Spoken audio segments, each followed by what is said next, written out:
ஒரு முறை இயேசு கிறிஸ்து தன்னுடைய சீஷர்கள்ட்ட கேட்கிறார், மனுஷகுமாரனாகிய என்னை ஜனங்கள் யார் என்று சொல்லுகிறார்கள் அப்படின்னு கேட்கிறார்.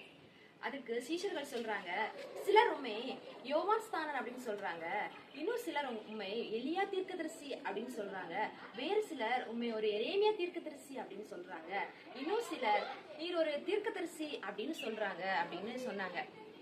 அப்ப இயேசு கிறிஸ்து சொன்னார், அந்த ஜனங்கள் எல்லாம் சொல்றது இருக்கட்டும்பா, என்னுடைய சீஷர்களா இருக்கிற நீங்கள் என்னை யார் என்று சொல்கிறீர்கள் என்று கேட்டார்.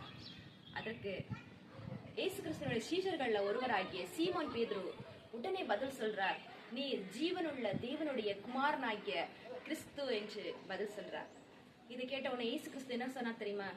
பேதுருவே, நீ பாக்கியவனா இருக்கிறாய், உனக்கு வெளிப்படுத்தினவர் பரலோகத்துல இருக்கிற என்னுடைய பிதா அப்படின்னு சொன்னாருங்க. இன்றைக்கு இயேசு கிறிஸ்து இந்த கேள்வியை நம்ம கிட்ட கேட்டாங்கன்னா நாம என்ன பதில் சொல்லுவோம்?